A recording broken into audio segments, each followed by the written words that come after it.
Assalomu alaykum. Anglayotganinglar Şinjan Xalq Nashriyati 2000-yili 1-oydan nashr qilgan roman Ili to'lqinlari. Avtori Abdurahmon Qahar. 1-qism. 7-bob. 1. İş cho'ngishga boshladi. Ishchilarning g'azab nafrati oshmoqda edi. Mal bahasi dam-dam o'rlayotsa, bergan puli bir oylik yemak-ichmakka yetmayotsa, o'lganning ustiga tepgan degandek yana ish vaqtini uzartyapsa, buningga qandoq chidab turg'ili bo'ladi? Ishchi deganmi odam, u mashina emas. U yeydi, ichidi, kiyim kiydi. Ishchilar mana bularni o'ylagan sari yuzlari tatirib, cheka tomirlari ko'patdi. Mushtari tugulatdi. Sho'x yigit deb atalgan rishtmu amdi beshiga yugan silinib qolgandek o'nsiz bo'lib ketdi. Uning qurg'uyum naqsimi anglanmas bo'lib qoldi. Ishchilar qat'iy niyatga kelmagicha hozirgi yuz berayotgan nohaqchiliklarni tugatkili bo'lmaydiganligini his qilishdi. Buning uchun ish tashlab, xo'jayin bilan ochiq so'zlashish kerak. Zavod gudikini chilib, o'ylaga yig'ilib talablarni o'ttirga qo'yish kerak. Bir necha odam tarafidan birlikka kelingan bu gap hayt-huyt degicha six-sixlardagi ishchilarga yetkazildi. Ular gudukning chilinishini kutib taqazza bo'lib turdi. Shu chaqda guduk mezgilsizla dahshatli ko'rkirab chilindi. Ishchilar six-sixlardan qilayotgan ishlarini tashlab, zavod idorasining oldiga to'planishdi. Guduk ovozini va ishchilarning vang cho'nglarini anglab, ishxonasida o'ltirolmay qolgan Hasanjon buxgalter sirtqa chiqishga majbur bo'ldi. U bilatdiki, guduk ovozi ishchilarning ishini tashlab idora oldiga yig'ildiganligidan darak beradi. Ammo xo'jayin ishchilarga yetkazadigan muhim xabar bor demagan. Uning o'zimi hozir yo'q. Bu nemishdir?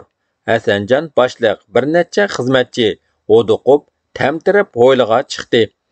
Ishchilarning ruhiy kayfiyati boshqacha. Ular qapoqlarini turishib, mushtlarini tugishib, jo'shqin holda ularning oldida turadi. Ishchilarning eng oldida turgan Kerimaxon, Rashid, To'xti qatorliqlar xo'jayinni ko'zlari bilan izlamoqda edi. Xo'jayin ko'rinmaydi. Hasanjon buxgalter ko'pchilikka qarab kulimsirab turib, "Kerimaxonka, sizlar zavodning o'z odami-ku. Gudukni chilib, ishni to'xtatganinglar nimasi? Ish birdam to'xtab qolsa, qanchalik ziyon bo'ldiganligini sizlar bilasizlar-ku. Har qancha gap bo'lsa, chiroylik deysak bo'ladi-ku. Bu qilganinglar bo'lmadi", dedi. "Sen to'la kapshima", dedi To'xti, ko'zlarini chakchaytib g'azab bilan. "Xo'jayinning nadligini chapsanroq et. Ishchilarning uning deydigan gapi bor. Bizga sen kerak emas, xo'jayin kerak. Uqdingmi?"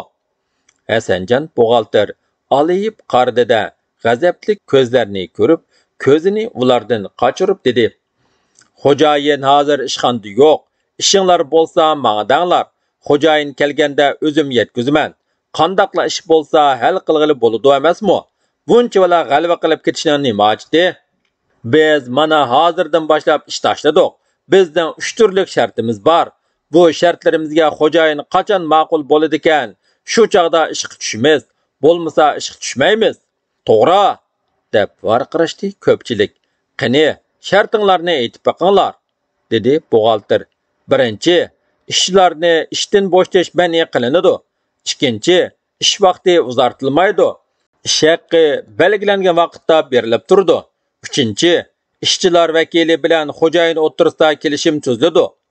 Bu shartlarni anglagandan keyin Hasanjonning chiroyida qon qolmadi. Yuzlagan ko'zlarining o'ziga qadalib turganligidan u g'udiqqan holda: "Men telefonda xo'jayinni chaqiray. Shartinglarga o'zi javob bersin." U bo'limga kirib ketdi. Keynidan ishchilar vakillarimi kirdi. U trubkani qo'lga ilib: "Alo, alo, menga saqchi idorasi kerak. Saqchi idorasi", dedi. To'xti o'zini tutib olmay kulvatkili tas qoldi. Chunki zavod bilan saqchi idorasi o'tirisidagi telefon simini bugun atigan ishchilar kesib tashlagan edi. Buxgalter bunidan xabarsiz bo'lg'achqa o'diqib qoldi. "Bu 3 turlik shartinglar meningcha bo'ladi. Lekin xo'jayin kelsin, maslahatlashib ko'raylik", dedi u. Sizlar ishchilarga aytib qo'yinglar, ishni ishlab tursin, maslahatlashib bo'lgandan keyin bir gap bo'lar. Bo'lmaydi, bu ko'pchilikning qarori, dedi Rashid qat'iylik bilan. Biz javob olmasdan ishga tushmaymiz.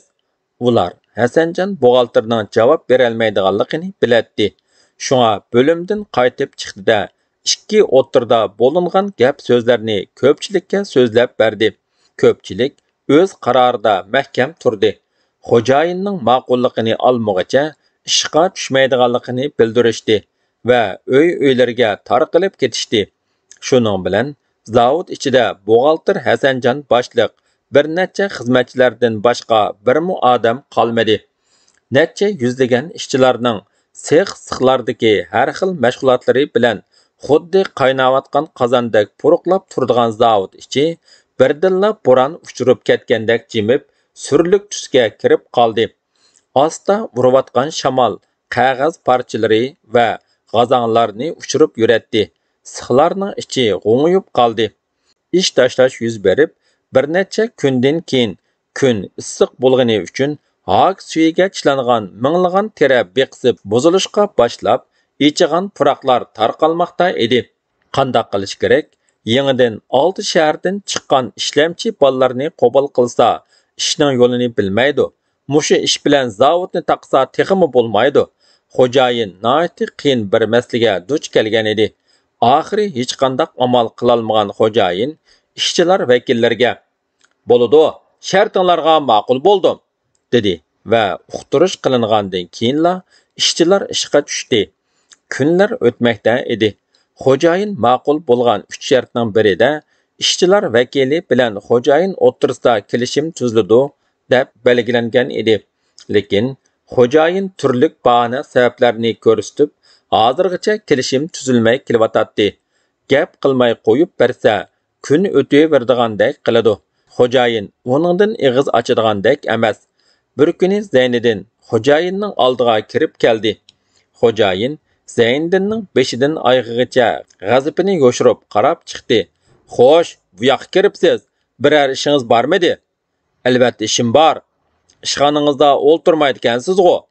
U Zayniddinning og'zidan gapni tortib olib, uni boshqa yoqqa burvatmoqchi bo'ldi. "Ishxonda o'ltirg'im yo'q. Ishchilar orasida bo'lsa, masterlikni mo yaxshi qila olayman-da." "Xo'jayin, heliqi kelishim texcha tuzilmadi. Ishchilar yana g'ulg'ula qilyotidi. Meni vakil qilib kirgizdi. Buningga nima deysiz?" "Bo'ladi, tuzayli, o'ltiring", dedi u qopqini silib. Uning ochiqi kelganligi bilinib turadi. Uning xizmatini o'stirsam, ishchilar tarafga o'tilib menga put etayotganini qaramamdigan, yaxshilikni bilmaydigan bilimsiz, deb o'yladi u ichidan yinib. "Siz bilan kelishim hosil qilib, ishlashga to'g'ri kelyotidi", dedi Zayniddin. Ularning kelishim hosil qilishiga ancha uzun vaqt ketmadi. Qisqa talash tartish qilingandan keyinla kelishim tuzildi.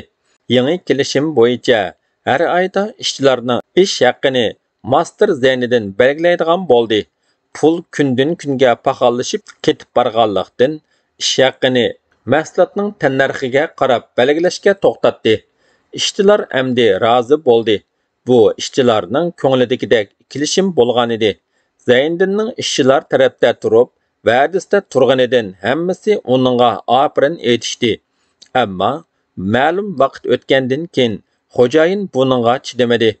U buxgalter orqali ish yurgizmoqchi bo'ldi.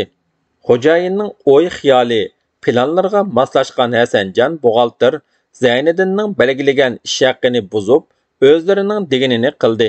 Buni uqqan Zayniddin siqdan chiqqan peti buxgalterning ishxonasiga kirdi. Uning kendidan bir qancha ishchining kirganligini u tuymay qoldi. Ularning ko'zlari yinib, badanlari titrab, chiroylaridan g'azab nafrat ifodalanib turadi. "Buningga sizning aralashadigan nima haqqingiz bor? Bu xo'jayin bilan tuzgan kelishim tursa", dedi Zayniddin o'ngib. "Aldirma, seni bilaman, Zayniddin. Seni nima qutratquliqlarni qilib yurganingni mo bilaman." Buxgalter qizirib o'rnidan turib ketdi va jeli bo'lib ishxona ichida u yoqdan bu yoqqa mingishga boshladi. Zayniddin sizni qo'yib sanlab tushdi. "Xo'sh, ma'qul. Sen nimani bilasan? Nimaga asoslab ish haqi kelishimini buzding? Hozir mahsulotda ziyon eshib ketyotidi. Bozor kasod. Sen master turib, xo'jayiniga mushtaq ziyon solsang bo'lamdi.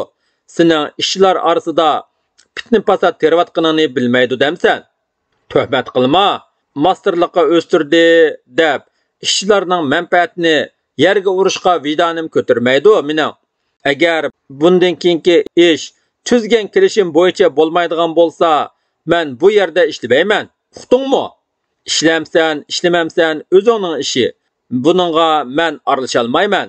Ishlamayman desang yo'ling ochiq. Buxgalter o'rniga kelib o'ltirib, oldidagi qandoqdir bir qog'ozlarga qarab turib oldi. Uning bu qilg'ini amdi ish tugidi degini edi. Zayniddin tushundiki, buxgalter kelishimni o'z oldiga buzolmaydi. Uning keyinda cho'qim xo'jayin bor. Xo'jayinning degini bo'yicha u buzgan. Zayniddin shularni his qilib, amdi bu yerda ishlashning o'rni qolmadi deb o'yladi-da, ishxonadan chiqib ketdi va shu chiqqancha zavoddanmi ketdi. Biroq ishchilar orasida g'ulg'ula, qarshilik kuchayishga boshladi. Bir qancha kun shu tariqada o'tdi. Ular amdi qanday qilishni o'ylashayotganda, bir kuni tuyuqsizlar guduk g'ung'ildab chilinishga boshladi. Mezgilsiz chilingan guduk ovozi ishchilarning yig'ilishiga berilgan signal edi. Ishchilar sex-sixlardan chiqishib, o'yla maydoniga yig'ilishga boshladi. Ishchilar bu nima gap, nima ishdir degandek qilishib, ansizlik yongan ko'zlari bilan bir-biriga qarashdi. Hammasi yig'ilib bo'lgandan keyin xo'jayin puxracha kiyingan bir odam bilan paydo bo'ldi. Kishilar uning Hanzu yoki tunganligini bilolmadi. Puxracha kiyingan odam qo'lini bir shiltibdi. Qasqan shapkasining jiyki oq, qora kiyimlik 10 necha qurolliq saqchi yig'ilgan ishchilar oldida qator tizilib turdi. Xo'jayinning yindi turgan kim u? Dedi biri pichirlab. Ko'rmagan narsa-ku. Biladigan biri javob berdi. Ha, saqchi boshlig'i Liu Bendi bo'ladi. Urumchidan kelgan. Shuningdan keyin Hasanjon buxgalter bir parcha oq qog'ozni ilib chiqdi. Hozir men xo'jayin nomidan so'zlayman. Ishchilar o'tgan qatam o'ttirib qo'ygan 3 turli shart va tuzilgan kelishimning inovatsiz ekanligini jakarlayman, dedi u varqirab turib. Amdi fitna fasodchi ishchilar orasida quturatqulik qilgan odamlarning zavoddan qo'langanligini e'lon qilaman. To'xti, Rishid, Kerimaxun. Zavoddan qo'langan ishchilar 13 edi. Orqadan buxgalterning uni yana anglandi. Bularning o'rniga 6 shahardan ish izlab chiqqan ishlamchi bolalarni qabul qildik. Ular bilan yaxshi hamkorlashib, ko'nilar yangilarga ishning yo'lini obdan o'gitib, yaxshi ishlanglar. Chataq chiqarganlarning oqibati mana shundoq bo'ldi. Yig'in tugidi, tarqilinglar. Davomi bor.